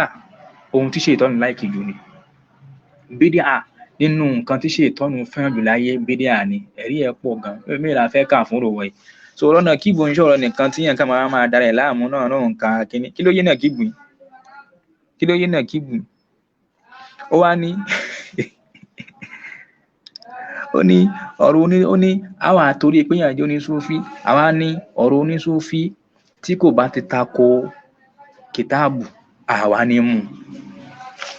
òun mo ti ka tírà fún ẹ yìí o gbogbo Sheikh Sọ́líù Al-Wahidani tẹ béèrè pé wọ́n ní bolo àwọn ayàlẹ̀ Kùránì tá Sheikh sọ yìí pé inú tírà yìí náà ni àsìkò ti lọ ni Sheikh sọ yìí pé bẹ́ẹ̀ àwọn àwọn Sheikh yìí náà tó bá yá yín ẹ̀ pé Bombas ní 1990 tí Bombas tó dá ṣeré yín kàn tú ni ọ̀dọ̀ Bombas ò ṣe é sá sí Sọ́líù Sèmí ò ṣe é sá sí gbogbo àwọn àfẹ́sọ̀ ṣe é sá sí Sheikh Robin tẹ wá ń bú yìí náà gbogbo àfáyẹ̀sìn tẹ líìsì náà wá ń yin Sheikh Robin ni wọ́n yìn dáadáa mo ti play wá sí Sheikh Jabata láàárọ̀ yìí lórí fóònù yìí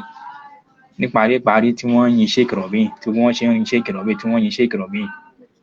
kò sáàfà àgbà kan náà fa Salaf Mutahakir tí ò yin Sheikh Robin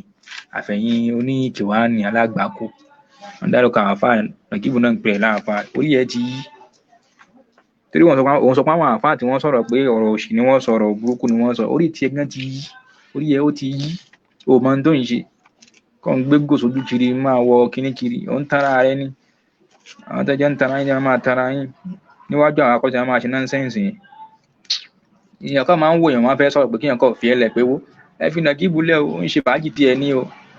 àwọn Saheed Shittu ló ń bá wí kò ń ṣàwà o torí tèmi kọ́ bá tiẹ̀ fẹ́ ráyè ẹ lásán láàrin oṣù kan pé àbọ̀sẹ̀ kan kí nǹkan tiẹ̀ fẹ́ fèsì wọ nìkan ìgbésí ayé aṣọ ẹni torí mo gbogbo nǹkan tó fẹ́ sọ mo mọ ayé aṣọ ẹ wà láì lè méje fi ẹlẹ̀ pé kíní kan lẹ̀ dín mọ́ lọ́rọ̀ ẹ so ká fi ẹlẹ̀ kan láwọn tẹ́jọ jẹ́sẹ̀ tí ara yín kan yẹn máa búra yín lọ àwòrán yẹ bún bí káwa kọ́ expose ìrọ́ tó ń pa máa wọn Sálàfì ni mi bá má dà sí ẹ o mo Sheikh Robin tó fẹ́ máa ta sí díẹ̀díẹ̀ yẹn àti Sheikh Ahmed Al-Jami tẹ́ fẹ́ máa ta sí yẹn òun ló mú ní spark yìí o tí ó bá ń ṣe yẹn ni mi ti páyé tètè pẹ́ pé ìwọ yìí àwọn ọmọ tó ń bọ̀ lẹ́yìn wa tó ń jẹ́mọ kí ó lẹ́yìn wa ni kán máa fèsì irú ẹ̀yìn kò ń ṣe irú àwa làwọn máa fèsì irú wọ̀ pẹ̀lú gbogbo Jordan tẹ́lọ náà dẹ̀kẹ̀yẹ́ náà kan ni ẹni tó lóun ṣe òṣèlú fíkì tí ò mọ ti ń jẹ́ ájírù kò mọ ájírù wa tí ó ti ẹ̀ka tíra gan ó mọ tíra Sálàfù gan tó fẹ́ ká ó ní ọ̀rọ̀ ní bídíà tó bá wá bá kìtàbù wà súnà ẹlẹ́ẹ̀ní mu Imam Ahmad kì í máa ń gbọ́ qira'atul Qur'an ní bídíà Imam Ahmad ṣé Imam Ahmad náà wàá promote ẹ̀ sí Salafi 1990 Fatiwa Bombas wà ń bẹ orí fóònù yìí ló wà fóònù ẹ̀kọ́ yìí ni mò ń lò tí Bombas gan sọ pé oníbídíà o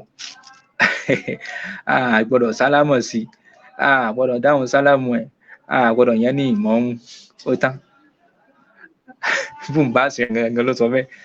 màá ṣí ẹ Fatiwa Bombas yẹn orí péjì yìí ní ìsìtì mi bá ṣe tán Bombas ni ẹ sì máa gbóhùn náà sí 1990 nù tẹ́ ń bá bọ̀ yìí ó wá ní 1990 nǹkan kan ṣẹlẹ̀ nǹkan wo ló ṣẹlẹ̀ ó ṣojú ẹwà ń bẹ kí ó ṣojú ẹwà ń bẹ nǹkan tó ń dá títí òyì ẹ ó wá ní ẹ bàbá Ìsá Akíndélé bàbá yẹn ẹ wá ń pè lóní bídíà ìwọ tó yẹ kí nìkan ọ̀ǹtà àsìkò tóbi ni òun sọ̀rọ̀ ìsìbíyà wàláì ó ní ìsìbíyà méjìlá pín sí ìsìbíyà tún mazmuma mo ní ha ó parí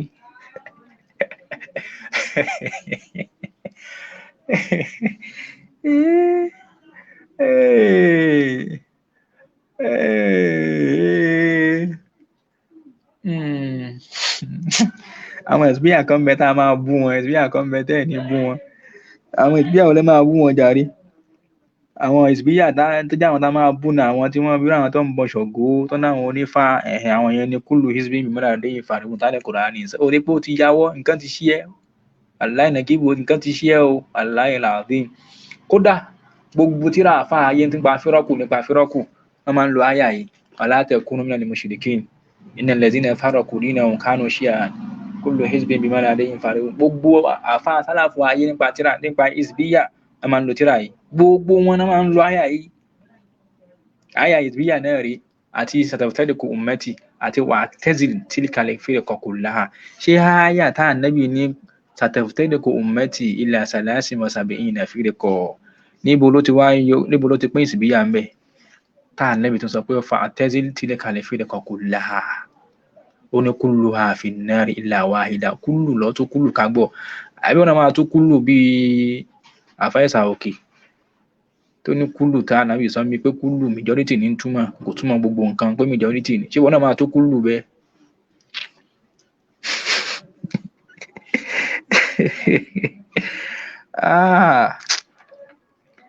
ó tún ń play ọ̀rọ̀ Sheikh Saliu Usaimin náà. Sheikh Saliu Usaimin sọ̀rọ̀ nípa àwọn ìṣesí àwọn Salaf. Wọ́n wá ń refer sí ìṣesí àwọn Salaf tí ń sìn, àwọn tá láwọn ṣe Salaf ń sìn, tá láwọn Salaf yẹn là ń tẹ̀lé là ń wò kọ́ṣe. Wọ́n wá ń sọ àwọn nǹkan tọ́pọ̀lọpọ̀ lò ṣàbáàbù tá à ń ṣe ní ìsìn. Kò sọ́gbọ́n ọ̀pọ̀lọpọ̀ wa ẹ̀jẹ̀ ọ̀dọ́ máa wà lára wa. Ọ̀pọ̀lọpọ̀ ọmọ kéwú a máa ń lẹ́jẹ̀ ọ̀dọ́ lára, ẹlòmíì á dẹ̀ farabalẹ̀. So ẹlòmíì ní kẹ́ máa kọ́ ọ̀bọ̀ ẹ̀, kẹ́ máa kọ́ṣọ́ ẹ̀, ìmọ̀ yẹn wà lára ẹ̀ lóòótọ́, ìmọ̀ yẹn ń bẹ lára ẹ̀ lóòótọ́, ó kọ́ ní the guidance ni, ìyẹn máa fi ń láàfà. Ó ti yé báyìí ní ìsìn báyìí. So àtàwọn èèyàn kan náà ń bẹ táwọn náà sátábẹ́ manhaju Salaf Salih, ó ti yé, tí wọ́n dẹ̀ nímọ̀ ẹ̀. Irú Nakibu yìí ní ìsìn, òun claim pé mùsùlùmí nìkan làlá pè wá, ṣùgbọ́n ó jẹ́wọ́ ó ní kì í ṣe pé èèyàn ò lè jẹ́ Salafi o, kì í ṣe pé èèyàn ò lè jẹ́, ó sọ bẹ́ẹ̀ lóòótọ́, ó ní kì í ṣe pé èèyàn ò lè jẹ́ Salafi o, ṣùgbọ́n má wàá ríra rẹ ní pé ìwọ ló wá dáa ju ẹni tí ò jẹ́ Salafi lọ. Ṣé Salafi jẹ́ táìtù kan tí a sí pé ń gba promotion lórí ẹ̀? Gbogbo àǹfààní ayé ló gbàgbé Salafi, àwọn Ahlus Sunnah wal Jama'ah, àwọn náà ní Salafi Salih, àwọn náà ní Firqatun Najiyah, àwọn náà ní Ahlul Hadith wal Athar, àwọn náà ní jẹ́ orúkọ yẹn kan yìí náà. So orúkọ ni kò jẹ́ nǹkan kan tó já sí pé kínní, just an indication, identity ni tíyẹn fi ń dára èèyàn mọ̀ pé àwọn Salafiyya rí. Salafiyya náà ní Ahlus Sunnah, Ahlus Sunnah ní Salafiyya, Salafiyya náà ní Ahlul Hadith wal Athar, àwọn náà ní kí ni Firqatun Najiyah, àwọn náà ní wọ́n ń jẹ́ orúkọ àwọn orúkọ yẹn. Kò ń ṣe àwọn kan dẹ̀ ní ẹ̀rí onídẹ̀líl tọ̀. Sheikh Saliu Usaimin wọ́n sọ̀rọ̀ nípa pé àwọn tí ń sìn pé sọ́ra yudallilu kulla man khalafahum, gbogbo ẹni tó bá ti wá yapa wọn báyìí ẹ máa bà dá ẹ̀. Ṣẹ́yìn nǹkan tó bá wá gbẹ́sìn yìí tó nímọ̀ ì máa ń bà dá yàn lórí àwọn masala àkáàmù nígbà tí yóò fi kún un. Ẹ máa sọ fún ẹ Sheikh Albani gan tó sọ yìí pé ká máa sọ yìí pé bídíà kan fil àkáàmù, bídíà kan fil usul, ó ní ìpín yẹn gan fún ara ẹ̀ gan pé bídíà kan ní lọ́tọ̀. Ó ní ìpín yẹn gan fún ara ẹ̀ gan pé bídíà gan ní lọ́tọ̀. Ọwọ́ abẹ́ ẹni tó kásùbà lẹ́ẹ̀mẹ́ta, bídíà kí ló kó sí? Ṣé mufasiqo ni àbí mukafira? Pé bídíà kí ló kó sí? Ṣé bídíà fil àkáàmù ni àbí fil usul? Ẹni fil àkáàmù. Torí pọ̀pọ̀lọpọ̀ yín believe pé bídíà pé ń pé ìtìláàfù fil àkáàmù ń gbé yẹn kò jẹ́ nǹkan kan. Tọ̀ ẹni tó bá wá ní ká máa kí rákà mẹ́ta ńkọ́, ṣé rákà mẹ́ta ṣé àkáàmù ni àbí usul? Ni Albani gan gbà pé kẹ́ wá pín kan fil àkáàmù, kẹ́ pín kan fil usul, pé bídíà gan nìyẹn gan lọ́tọ̀. Ṣùgbọ́n yẹn ò túmọ̀ sí pé kò lè ṣàṣìṣe. Bẹ́ẹ̀ bá wá ní mistake, tó bá wá ní àwọn àṣìṣe níbi àwọn mọ́sálà tó jẹ́ àwọn àkáàmù tó ti yé báyìí nísìn báyìí, àwọn yẹn nìyẹn máa ṣàlàyé, kì í bà dá yàn lórí yẹn. Ṣùgbọ́n tí yẹn bá wá di pé ẹni tó wá ṣe nǹkan ẹ̀ṣẹ̀ àbí ẹni tó wá ń ṣe àṣìṣe ọ̀tọ̀, ẹni tó bá tó wá ń ṣe ẹ̀ṣẹ̀ náà, ó dá nísìn Nakibu yìí nísìn tí ó mọ nǹkan kan yìí nísìn, ó tún mú ọ̀rọ̀ kan wá nípa pé àfáà tọ̀hún tóun sọ yìí pé kéèyàn kírun lẹ́yìn ẹni tó ń ṣe zìnà ó lọ́lá ju kéèyàn kírun lẹ́ni ẹni tó ń fárùngbọ̀n lọ. Gbólóhùn yẹn náà gbólóhùn tí ò ná gbòòrò ni. A bá ní nǹkan ò ná gbòòrò, gbólóhùn tí ọ̀rọ̀ tí ò dání ná. Torí pé kí ni àfáà yìí sọ̀rọ̀ nísìn kò lẹ́rìí. Kí ni ìyàtọ̀ tá a fi mọ méjèèjì? Kí ni àbí? Ṣùgbọ́n Nakibu náà tó náà ń dá sí tó mọ́rọ̀ yẹn wá kò yé òun náà o. Àtẹni tó ń fárùngbọ̀n àtonízìnà, bí tonízìnà ṣe ní hádù tó síbẹ̀síbẹ̀ náà ẹ̀ṣẹ̀ ní méjèèjì. Ẹ̀ṣẹ̀ ní méjèèjì. Bí kan ṣe wá jù kan lọ ní káàfà wá fún wa lẹ́rìí. Torí pé kí ni onízìnà ó kí ni o, òun náà khalafa sunnah ni. Ó khalafa sunnah níbẹ̀ yẹn, ṣùgbọ́n kí ni o, ẹlẹ́ṣẹ̀ ni. Ẹni tó ń fárùngbọ̀n ẹlẹ́ṣẹ̀ lòun náà, ṣùgbọ́n Nakibu fẹ́ lọ ti irùngbọ̀n fífá yẹn síbi pé àwọn mọ̀sàbíyà kan ń bẹ, àwọn ní mọ̀kúrú ní pé kò sí yẹn kan ń bẹ, ó ní bó tẹ̀yẹ pọ̀rọ̀ wọn ò ti ẹ̀rin lẹ̀, ẹ̀rí pé òun náà gbádùn, òun gan mọ́bí tó ń lọ. So ó fẹ́ dọ́gbọ́n ti ìfárùngbọ̀n síbi kan pé tọ̀ kò jẹ́ nǹkan kan, ó fẹ́ ti mọ́bì kan, ó rí pé a lè mú òun lórí ẹ̀, ó sáré padà. Ẹ̀ṣẹ̀ nìyẹn náà torí pé kí ni o, amúrù ni. Ó wá ní ẹ lóòótọ́ náà, àwọn àfáà máa wá ṣàlàyé fún wa pé yẹn amúrù eléyìí báyìí ni àwọn àfáà ṣàlàyé amúrù fún ẹ̀ńdà yìí. Nǹkan ti ṣí ẹ́ gan ni Nakibu, wallahi al-azim. Èmi ń sòótọ́ fún ẹni o, kì í ṣe bí yàtọ̀ kí nìkan mi àti òkú mọ́ra rí business ọ̀dẹ̀ pa wá pọ̀ rí. al-amru yadullu ala al-wujub. ṣé bó lóò ṣe usulul fiqh ó tún máa amúrù, so amúrù kan ń bẹ a máa jẹ́ wájìbù, amúrù kan ń bẹ kò ní jẹ́ wájìbù, a máa jẹ́ mustahabu àbí a máa jẹ́ mọ̀kúrú. ẹ wò ẹ jẹ́ ká fi nàkíbù lẹ̀ o kó máa bá àwọn kútúbí, àwọn sàyédì, ṣítù àǹkó, ẹ wò àwọn sẹ́ẹ̀tì ẹ̀rin yẹn kó máa bá àwọn yẹn fa kínní. torí ìwọ̀n Sheikh Rabi àti Sheikh Ahmad Al-Jami tó fẹ́ máa fi ṣáìtáì ta sí torí àfa Ìmúránì tó ń ṣe tíátà yẹn ṣe ẹ̀, òun ló yẹ kí n fún ẹ ní ọ́díẹ̀nsì o, òun ló yẹ kí n fún ẹ lọ́díẹ̀nsì ni. tí kì bá ń ṣe yẹn ni ìwọ bá o, mo ti pa ìfì tipẹ́, àìmọ̀ kan tiẹ̀ jí mi, kí nǹkan bàjẹ́ kó tó wá jí mi kó máa sun mi, bódò tiẹ̀ ṣe rí nù. so ìgbésí ayé nàkíbù ní níta gbangba o, òun nìyẹn o. ó níyẹn kẹ máa níyẹn dárò yọ̀tọ̀ mi kíní gangan, ó náà orúkọ burúkú nìyẹn, bíi sálẹ̀ ismail fusuk badal iman.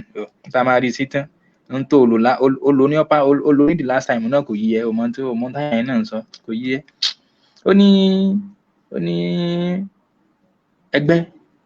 ó ní ẹgbẹ́ kọ́ ni àdádálẹ̀, ohun tí wọ́n ń ṣe nínú ẹgbẹ́ ni yóò sọ di àdádálẹ̀. ṣé àwọn àdìsí kàwáríjì ó ti tó gbogbo sàhábí ànábì, ó wá ní ẹ kẹ́ máa pe mùsùlùmí kèfèrí, kẹ́ wọ́n jìnnà sẹ́nìkan, kẹ́ ṣe tàzírù fẹ́nìkan, kẹ́ ṣe ájírù fẹ́nìkan, kì í ṣe mọ́nájò sálàfì nìyẹn. nàkíbù ju àlá ọ̀nà jìn, máa ṣe wáàsí fáwọn èèyàn alátàyè lépo tó ń wá kiri. Abdullahi ibn Umar lẹ́sẹ̀kẹsẹ̀ ló kún kúfúrù fáwọn kọ̀dàríyà, ẹgbẹ́ kọ̀dàríyà tó ní kò sí tó ń jẹ́ kádàrù. ó ti yé báyìí nísìnyí báyìí. ó ní kódà ó ní kí wọ́n ṣe dáadáa, kí dáadáa wọn ga bí òkè húdù kó wá kún fún gold. Allah ò ní tẹ́wọ́ gbà lọ́wọ́ wọn títí dìgbà tí wọ́n fi gbà fún kádàrà. ìyẹn báwọn. Abdullahi ibn Abbas, Allahu Akbar. ṣé bí Abdullahi ibn Abbas yìí nígbà tí tẹ́lẹ̀ yìí tó ń sọ níwájú ẹ̀ wípé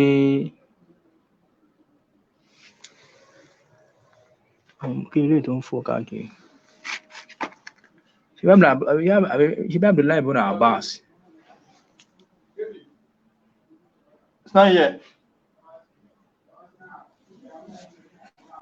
tọ́ àsìkò ti lọ, ẹ jẹ́ kí a dó báyìí. gbogbo sàhábí ànábì ni wọ́n ṣe tàzírù kó lára ní bídíà. bákan náà àwọn àyímà, gbogbo àwọn àyímà ẹ̀sìn náà ṣe tàzírù kó lára ní bídíà. nàkíbù yóò ka tíra mẹ́rin ló kà. bóun bá sì pe tẹ̀blíìgì, ó ní lára àwọn ẹgbẹ́ tí ó wọ lára àwọn ẹgbẹ́ 72 tí wọ́n wọ náà, òun ni wọ́n fọ́ọ̀lù sí. ṣé láwọn nàkíbù yìí wàláhì gbogbo ohun tó mú kíyàn lè ṣe ní kúfúrù, gbogbo ohun tó mú kíyàn lè ṣe níbi àwọn usul kò sí tó kàn. ẹni tó ṣe ṣẹ̀ríà tí ó mọ̀ yàtọ̀ láàrin kátọ́wò fil àkídá àti kátọ́rù fil amal, kátọ́rù fil usul wal amal, kò mọ̀ yàtọ̀ láàrin méjèèjì. gbogbo nǹkan tí yẹn bá ṣe, gbogbo àkídá ẹ má pè yàn ń kéfèrí láàkídá ẹ̀. àwọn irú yín ni Sheikh Sọ́líù Fàwzān sọ nàkíbù. Sheikh Sọ́líù Fàwzān ti sọ̀rọ̀ yín, ó ní lámà fáṣàlì jáàlù, nígbà tí àìmọ̀ kan fọ́n ká, àwọn tí wọ́n ń pàpè mọ́ra àìmọ̀ ló máa ń sọ pé lā tukaffiru hādhā, ẹ̀rí law fa'ala mā fa'ala, ẹ má pè yẹn ń kéfèrí, gbogbo ohun tó wù kó lè ṣe ẹ má pè yẹn ń kéfèrí. lā tufārriqu l-muslimīn, ẹ má tún jà lè wọ́n mọ̀ ká ẹ̀yin Sàláfì 1990. Sheikh Sọ́líù Fàwzān ti sọ̀rọ̀ ọ̀rọ̀ yín. gbogbo ẹ̀yin kò sí kèfèrí nínú Islam. èèyàn bá kó sínú rídà kò nítumọ̀, èèyàn bá bó sàábé ẹ ó bó sàábé ló máa pariwo kiri nígbèsè ayé ẹ kò ní kúmù. èèyàn bá gbogbo nǹkan ò ní kúmù lọ́dọ̀ rẹ̀, gbogbo nǹkan ni ò ní kúmù lọ́dọ̀ rẹ̀. nàkíbù ó lọ ṣeré ń Jọ́dánì ní Jọ́dánì náà tẹ́lẹ̀ náà nǹkan kí làkídà bẹ̀, kí náà ń kọ́ ń bẹ̀, kí làkídà Jọ́dánì, kí làkídà Ahlus-Sunnah náà lọ wá àfáà tí ó kọ́ ẹ̀kọ́ sálàfù lọ́dọ̀ ẹ̀. mo fi aláàbùrà fún ẹ, ó mọ nǹkan kan ní o, kì í sì ń ṣe èbú o. wàláhì gbogbo àìmọ̀ kan ni mo ti list yìí o torí pé mo mọ nǹkan tójú ẹ tó mo ti list sí lecture dáadáa gan mo mọ ohun tójú ẹ tó mo mọ kódà mo mọ tójú ẹ gan tó nínú tíra ó ní nàkíbù eléyìí Nuratullah èèyàn kan náà ń jẹ́ Nuratullah èèyàn kan gbádùn wà náà ń jẹ́ Nuratullah lórúkọ ìyá òun lòun fi sọ péjì tó bá pé ìmọ̀ sálàfù bá yí ẹni o ò ní fi Nuratullah sórúkọ ìyá rẹ̀ tó bá pè nínú ọ̀rọ̀ ó ti tó láàyè tó fi sí yẹn ìṣáárà ni pé nǹkan kan ò yẹ nínú ẹ̀sìn kó yẹn wá ní Nuratullah ìmọ́lẹ̀ Allah tẹ máa ń pè ní ìmọ́lẹ̀ Ọlọ́run kọ́ ní ẹni tó ń lọ yẹn Nuratullah ló ń lọ yẹn ìmọ́lẹ̀ Allah ló ń lọ yẹn àbẹ́ ìdí pé nǹkan ti ṣe gbogbo yẹn gan ẹ̀mọ́ tẹ́yìn ṣe platform tó wá sọ ní Nuratullah yẹn níjọ́ tí mo ti lórúkọ yẹn gẹ́ Nuratullah nǹkan kan yá àwọn afá yìí náà èmi wá ń send àwọn PDF sí àwọn tíra sí pé kó tẹ̀ máa kà bí ó tẹ̀ máa ń kà yìí kan kà bí newspaper ní nǹkan kan yé ń bẹ́ tí wọ́n á sọ̀rọ̀ dẹ̀kẹ̀dẹ̀ máa ka poem nígbà tí nǹkan ṣẹ́ náà ń tẹ̀ ṣé mọ̀ nìyẹn àwọn afá sún náà ni báwo ni irú yóò ṣe ní máa endorse irú Imran ti divert ó ti divert ni tí ẹ bá sì ti divert bó ṣe máa ń rí nù tí Imran ò bá divert ni yóò máa condemn irú àwọn Sheikh Rabi ó máa condemn irú àwọn Sheikh Najimi yóò máa condemn irú àwọn Sheikh Ahmad al-Jami lórí àwọn Salman Auda Safaru Awali Mustapha Adawi Abdulrahman Abdullah Khalik Salman Auda àwọn Maharibi Abu Hassan al-Maharibi lórí àwọn yẹn ọ̀rọ̀ ni 1990 ní Salafiyya bẹ́ẹ̀ àwọn Salafiyya 1990 ọ̀tọ̀ ni wọ́n dárúkọ bayyin lana farqa bayna Sheikh Rabi Sheikh Ahmad al-Jami wa Sheikh Salih Fawzan Sheikh Abdul Aziz Bin Baz wa Sheikh Salih Usaimin ma al farqu baynahum kí ni difference tí ń bẹ láàrin gbogbo wọn Sheikh Salih Usaimin náà ṣe kí ni ó gbà pé gbogbo ẹni tó bá sọ pé gbogbo àyílà aláàwà ó ti kó sínú kúfúrú káfíìrù nírú ẹni bẹ́ẹ̀ kó túbá tí ò bá túbá ẹ̀rí tó lórí ìlú tó bá ń lo ṣẹ̀ríà kún wá pa lọ wọnú al-halal wal-haram ti Sheikh Salih Usaimin lóòlé tí ìṣàbàlá bíi méjì mẹ́ta tó fi rí nípa kíni o ìdájọ́ ẹni tó máa sọ pé gbogbo àyílà aláàwà gbogbo àwọn bàbá yín tí wọ́n kúnlẹ̀ Yorùbá yìí tẹ́yìn pé láwọn ṣéwù yín oníṣúfì yín tí wọ́n láṣejù nú àkídà gbogbo wọn àkídà pé kíni o wahdatul wujud ni gbogbo àyílà aláàwà àkídà wọn nìyẹn Sheikh Salih Usaimin gbà pé kó ìfèrè nírú wọn pé Sheikh Salih Usaimin náà ní 1990 lọ́wọ́ inú tíra kitabu tawhid ti Sheikh Muhammad Abdul Wahab tí Sheikh Salih Usaimin ṣe ṣẹ́ríwẹ̀ táwọn Sheikh Salih Usaimin sọ pé apá kan àwọn nǹkan tí wọ́n kú láfíríkà tí ìsìlámù ò bá wọn tí wọ́n mọ̀ tí ń já sálàfù tí wọ́n mọ̀ tí ń já kídà gidi tí wọ́n ti kú irú wọn ní máa ṣàdúrà fún wọn ṣùgbọ́n lálẹ́ kìyàmọ̀ Allah ṣe tẹ́sítì fún wọn tó bá páàsì àwọn àlùjánnà tó bá fẹ́ẹ̀lì wọn wọ iná àdíìsì tí wọ́n lò yẹn àdíìsì dọ̀yìnfù ni kò wọ́n sáàfà wa ni wa ma buniya ala dọ̀yìf fa huwa dọ̀yìf ohun tá a bá fi dọ̀yìnfù dájọ́ rẹ̀ nǹkan yẹn ò ní gba dídájọ́ dọ̀yìnfù lòun náà ó ń túmọ̀ sí pé ńkọ́ gbogbo àwọn tí wọ́n kú sórí àkídà tí ò dáa yẹn ńkọ́ wọn lè jọ máa àlùjánnà ìwọ ò fẹ́ gbọ́ ẹ̀ ń ṣàyè tó pílìsì nínú ọ̀rọ̀ àwọn àfáìsì ni ẹ fi ń bọ tẹ̀sí ara yín fídíò tó ń play àwọn aláṣejù níbi àwọn mọ́sálà ìtìláfíyà ni wọ́n ń sọ kì í ṣe níbi usul kì í ṣe níbi àkídà èèyàn á gbọ́dọ̀ ní ìtìláfù láyé níbi àkídà béèyàn bá ní kátàwò fìlà àkídà àpapọ̀ àwọn sálàfù kan gbà pé yẹn kátàwò bìlì jáàlì ṣùgbọ́n kò sí níbi àkídà nínú àwọn tí wọ́n gba usulu fìlà àkídà òun ni kí ni o Sheikh Nasiru Saadi tó já àfáà fún Sheikh Salih Usaimin tó ìwọ̀n náà kí n máa ń pariwo pé yẹn báwọn àfáà bá ṣàṣìṣe àárọ̀ da àwọn ànímú àfáà wo ló ṣàṣìṣe tó ka ṣìṣe ẹ̀rí ṣe báwọn tí wọ́n ṣàṣìṣe tí wọ́n sọ nǹkan tó lẹ́rìí lòun kọ̀ǹdẹ́mù ìwọlẹ̀ rí òwọ̀n sí bó ló bá lọ yẹ fẹ́ mọ̀ bó ló ti fẹ́ kọ́ ẹ̀rí ibo lẹ̀rí ti fẹ́ yí ẹ bá ṣe ń mẹ́rin bó ló bá lọ ṣe yí ẹ nítorí tí mi àti ẹjọ́ ń sọ̀rọ̀ tó ń béèrè lọ́wọ́ mi pé báwo la ṣe ń mẹ́rin mo explain fún ẹ mí náà ní kitabi wa sunna wa ijma'u sahaba àyẹ̀bẹ̀ẹ̀kọ́ ni ó wá ní wal qiyas mo níbẹ̀ ni wal qiyasu inda darura ó ní ẹ̀họ́ ló tó ń jẹ́ inda darura ẹni tó lóun ṣe sólò fíkì ní Jordan kò mọ̀ pé inda darura láti máa ń lo ìkìyàsí àfáà nìyẹn orí ẹ ti yí subhanaka allahumma bihamdik ashhadu an la ilaha illa anta astaghfiruka wa atubu ilayk. Àwọn eléyìí ò mọ nǹkan kan o. Ẹ má tiẹ̀ máa fún wọn lọ́díẹ̀nsì rárá, nǹkan ti ṣe wọ́n. Ìwọ ló ń bá àwọn àfáà kan nísìnyí pé ọ̀rọ̀ tí ò bá làákàyè mu ni wọ́n sọ, ìyẹn ni pé ọ̀rọ̀ burúkú lọ̀rọ̀ tí wọ́n sọ. Ọ̀rọ̀ tí ò bá làákàyè mu ni wọ́n sọ, ọ̀rọ̀ burúkú ni wọ́n sọ nípa pé ẹni tó ń pé tẹ̀bílíìgì o, ní pé bídíà ni wọ́n, pé àwọn bá àṣẹ láìláì ńlá jù bẹ́ẹ̀ lọ,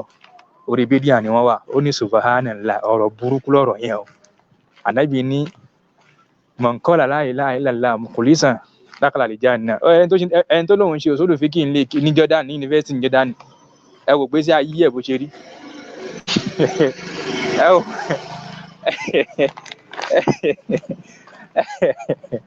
aláì ọ̀rọ̀ gbogbo yín kọ̀ kí ẹ máa fọ̀rọ̀ yín mu bọ́ tu ọ̀tá ni. Olóòṣè òṣòlù fíkì, ó ṣe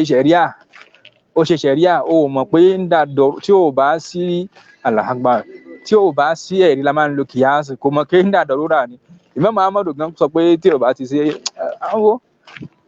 àwọn àdìsí ọ̀ràn ẹ̀ tó àdìsí tó ń kílèmù náà ò mọ̀. Nàkíbù ò mọ̀, mo fi aláàbúra ò mọ̀. Ó mọ̀ àdìsí gan lò gan. Ọ̀tọ̀ ni tá àdìsí ń wí, ọ̀tọ̀ ni tó máa wí, ọ̀tọ̀ ni táwọn àfá ẹ̀sìn máa wí, ọ̀tọ̀ ni tí wọ́n ń wí. Bídíà ò tiẹ̀ jẹ́ mú káfírà, kò tiẹ̀ jẹ́ mú fásikọ̀, kò ní túmọ̀ ẹ̀dọ̀ títí ẹ̀ ní o mọ̀ tó ń jẹ́ bẹ́ẹ̀. So ṣé wọ̀nyẹn náà máa ní òun sọ̀rọ̀? Àbá bọ́dà Mansur ó ti yanjú ọ̀rọ̀ ẹ̀, ó ní ustaz ẹ fa ọ̀nà kíìbù yẹn lẹ́jàrí, àwọn yẹn ò mọ̀ nǹkan kan. Kẹ máa attend sí àwọn yẹn gan, ìyẹn ó rí dínkù yín, ẹ fi gbà yẹn lẹ̀. Ṣé mi máa ń wò báyìí pé ọ̀rọ̀ táwọn ẹni yìí ń sọ ò dáa, jẹ́ ká máa flashlight sáyìnmọ̀ kan wọn lẹ́ẹ̀kankan. Ìgbà tí mo ti wá wo ọ̀rọ̀ ẹ bí ẹ̀mẹ́ta bí ẹ̀mejì pé nàkíbù yìí nǹkan ti ṣe léyìí o, ẹ̀rọ léyìí jìn o. Níjọ́ tèmi àtẹ́dẹ̀jọ́ ń sọ̀rọ̀ lórí fóònù tí eléyìí Núrà, èmi ní máa pẹ́ Núrà tù láì, Núrà ní máa pè ẹ́, Núrà lórúkọ ìyá rẹ̀ ń jẹ́, so orúkọ ìyá ẹ̀ ló fi kọ péjì, fine. Ṣùgbọ́n Núrà tù láì tó lọ fi sí, tó lọ fi aláwù sí Núrà yẹn, káì ó burú o. Káwá béè lọ́wọ́ yẹn kó náà ń jẹ́ Núrà tù láì, wá lọ ń jẹ́ Núrù, lóun ń jẹ́ Núrù díìnì. Núrù díìnì gan ò bá ìsìlámù mu. Kí ló ń jẹ́ Núrù díìnì báwo? Núrù lórúkọ ẹ̀. Núrù lórúkọ ẹ̀. Because ohun tó sọ fún wa ni pé Núrù díìnì, ìwọ ni ìmọ́lẹ̀ fẹ́sìn. Wọ́n forúkọ ẹ̀ ṣe ìdọ́fà lọ fún díìnì ni. Kó lọ Núrù díìnì báwo? Núrù lórúkọ rẹ̀. Ṣùgbọ́n nìkan Sùrájù díìnì, ó lè jẹ́ Sùrájù díìnì. Gbogbo àìdí akẹ́yẹn díìnì yẹn ló máa wá sọ̀yàn di Sùrájù, irọ́ ni. Lógà yẹn ìtumọ̀ ẹ̀kọ́ nìyẹn. Wọ́n forúkọ ẹ̀ ṣe ìdọ́fà ni. Kò possible kò jẹ́ bẹ́ẹ̀, bá jẹ́ Sùrájù ẹ̀ jẹ́jẹ́. Orin Sheikh Albani, Nasiru Albani, àyẹ̀ máa ń kọ Nasiru díìnì. Sheikh Albani ká máa fi díìnì sí mọ́, ká máa pe Nasiru nìkan. So kí wọ́n á ìyá òun jẹ́ Núrátù, kó wá sọ di Núrátù láàyè, àbà. Ìyẹn náà ń tọ́ka sáyìnmọ̀ kan gbogbo yín. Èmi máa ń wò yín náà ni. Ẹ̀yin lẹ̀kẹ̀ ilẹ̀ máa ń kankan nípa yín láàfáà yìí, máa ń wò yín. Ọ̀kẹ́ mi ò kí máa ń sọ̀rọ̀, máa ń gentle, máa dákẹ́, máa wọ ẹlòmíì nínú yín, oníwọ̀nàwọ̀nà nínú yín mo mọ̀, ẹni tá rẹ̀ balẹ̀ mo mọ̀. Káwọn náà ń jẹ́ Núrátù láì. Wá tó yá, ó tún lọ sí péjì mi, ó lóun Kádímùl Kùránì ní ẹwà àwọn Súfí Súnní. Ìyẹn náà máa ń jẹ́ Kádímùl Kùránì. So ó wá pọ̀ bẹ́ẹ̀ lọ tí mo fẹ́ sọ ń pa yín. So àìmọ̀kan ó fi gbogbo ara yín ṣe báràkì ni. Ó ti yé báyìí ní ìsìn báyìí. Nàkíbù ò yẹ lẹ́nu tó yẹ kó máa dá sọ́rọ̀ ẹ̀sìn. Wàláhì làázìm, tíátà ló wọ́n àti fíìmù ni o. Ṣùgbọ́n àwọn tí wọ́n mọ̀ kankan pa ẹ̀sìn, wọ́n á pèrò ẹ̀ láàfáà. Lójú ayé Ànábì wọ́n pè yẹn ń kèfèrí. Àwọn sàhábí Ànábì wọ́n pè yẹn ń kèfèrí. Wọ́n ṣe tàzírù fún yẹn, wọ́n ṣe ájírù fún yẹn. Ànábì gan ṣe tàzírù, ó ṣe ájírù fún Ka'b bin Malik nígbà tí wọ́n lọ sójú ogun. Fún 50 days ni wọ́n fi dáhùn sálámà, wọ́n sì ń sálámà sí wọn. Ẹnì kò dẹ̀ bá wọn sọ̀rọ̀. Fún 50 days. Ó tún ní káwọn ìyàwó wọn gan tó yẹra fún wọn. Kí ni wọ́n ṣe? Ẹ̀ṣẹ̀ máa ní wọ́n ṣe. Ká máa sọ ní bídíà. ẹ jẹ́ ká lọ sùn jàre, àsìkò ti lọ. Àwọn ò kí máa ń ṣe program lẹ́yìn ìṣáì, táìmù ló sún wa débẹ̀. Ẹ jẹ́ á yọ̀ǹda àwọn eléyìí kí wọ́n mọ set wọn náà dé, wọ́n mọra wọn. Ó ti yé báyìí.